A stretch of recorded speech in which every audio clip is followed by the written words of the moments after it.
IMF کی جانب سے دو باتیں ہیں، ایک بات کے تو میں خلاف ہوں اور دوسری بات کا میں شدید حمایتی ہوں، اور میں ہوں انتخاب سوری۔ آپ سے گزارش کرتا ہوں کہ چینل کو سبسکرائب کر لیں۔ بات یہ ہے کہ اس وقت IMF نے یہ بات کہی ہے کہ جو ہے وہ جو پراپرٹی ہے اس کے اوپر جو ہے ہاتھ بڑھایا ہے اور ٹیکسز لگانے کے لیے کئی چیزیں کرنے کی ضرورت ہے۔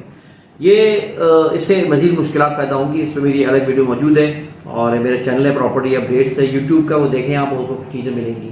ساتھ ساتھ انہوں نے یہ کہا ہے کہ اس وقت سارا جو ہے نا ساری مشکلات فیڈرل گورنمنٹ کو ہوتی ہے، کیونکہ اب 18ویں ترمیم کے مطابق رقم جو ہے وہ چلی جاتی ہے صوبوں میں رقم چلی جاتی ہے صوبائی خود مختاری کے تحت 18ویں ترمیم کے تحت، کیونکہ ایک مضموم مقاصد کے لیے یہ منظور کروایا تھا۔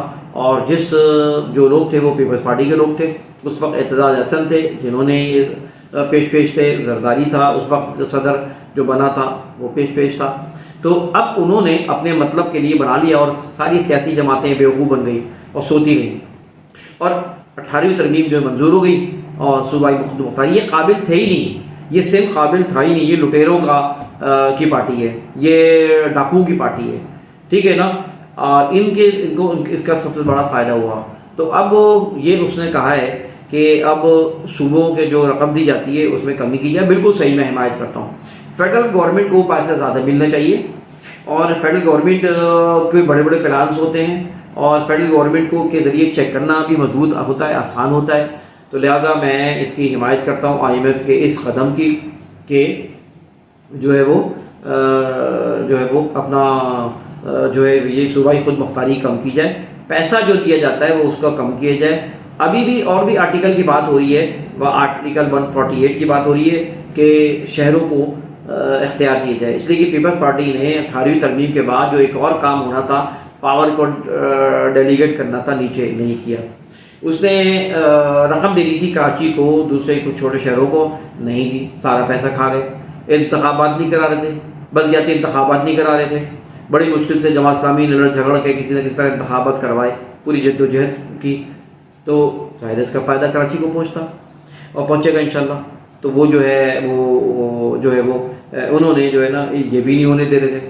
تو اب 148 آرٹیکل کے تحت کراچی کو ڈائریکٹ رقم ملنی چاہیے، شہر کراچی کو ڈائریکٹ رقم ملنی چاہیے، ان چوروں کو لٹیروں کو پاس پیسے نہیں جانے چاہیے، جس کا نام پیپلز پارٹی ہے، اب جس کا صدر بھی بن گیا ہے، صحیح ہے جی، اور بھی ان کو اختیارات مل گئے، اور بھی وزراء مل گئے۔ یہ چور پارٹی جنہوں نے ایک غبن کیا، جس طرح MQM کو لایا گیا اس طرح اس کو لایا گیا۔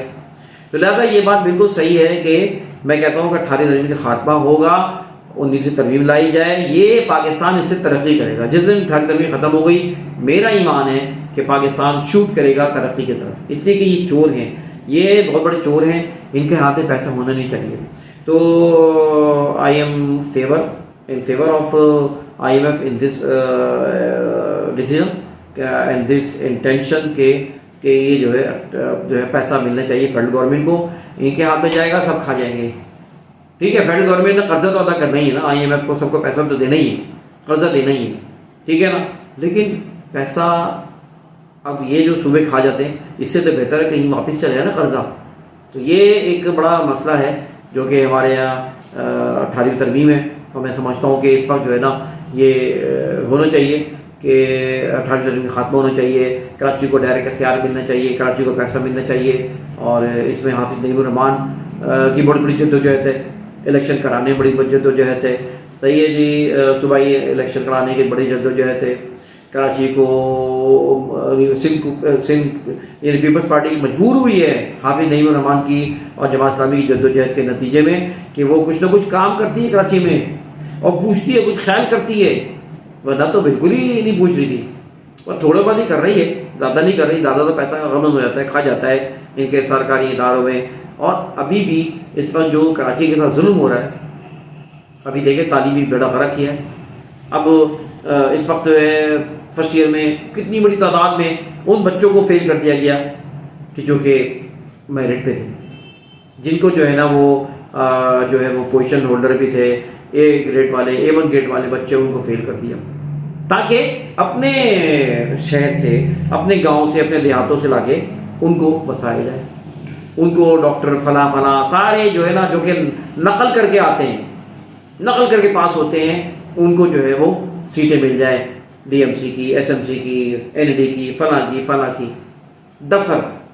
دفروں کو لا کے بٹھا دیا جائے. اب یہ تعلیمی اقدام ابھی بھی اور بھی سننے کو مل رہا ہے کہ کئی جگہوں پہ ابھی اور بھی ریکارڈ آ رہے ہیں کہ ان کو فیل کر دیا گیا. تو یہ ایک بڑا ظلم ہے جو کہ ڈھایا جا رہا ہے. لہٰذا یہ اس قابل نہیں ہے کہ ان کو اتنا پیسہ ملے، اختیار ملے. اور ابھی بھی مانگ رہے ہیں اختیار، کہہ رہے ہیں ابھی مزید ہمیں جو ہے نا 18ویں ترمیم کی روشنی میں ہمارے وزراء کی تعداد بڑھائی جائے. سن لو، ابھی بھی کہہ رہے ہیں کہ ہمارے پاس جو ہے نا یہ فیصلے دی جائے. ابھی ہم متفق نہیں ہیں. یہ الیکشن کے باہر رہ ہی نہیں سکتے تھے. ابھی اگر عبوری حکومت تھے تو اس طرح ہی تڑپ رہے تھے جیسے مچھلی جو ہے وہ پانی سے باہر تڑپتی ہے. یہ ان کا حال تھا. تو لہٰذا اس وقت بڑا اچھا کام ہوگا کہ اس وقت 18ویں ترمیم کو ریوائو کیا جائے اور کسی نہ کسی طرح حکمران سوچے اس بات کو، خاص طور پہ اسٹیبلشمنٹ سوچے اس بات کو کہ یہ زہر قاتل ہے، اس کا خاتمہ کیا جائے. الطاف حسین قریشی کا آپ نے نام سنا ہوگا، اردو ڈائجسٹ کے. انہوں نے 18ویں ترمیم کے منظور ہوتے ہی کہ ایک مہینے کے اندر اندر ایک کالم لکھا تھا، میں آج تک وہ پڑھا تھا، یاد ہے مجھے، اور جنگ میں کالم چھپا تھا. انہوں نے وہ دور دیشی کا مظاہرہ کیا تھا، اور ظاہر ہے کہ بہت ہی ذی شعور سیاستدان لکھنے والے ہیں. وہ انہوں نے کہا تھا کہ اس کو زہر قاتل قرار دیا تھا کہ اگر یہ 18ویں ترمیم رہی تو ملک کا بیڑا غرق ہو جائے گا.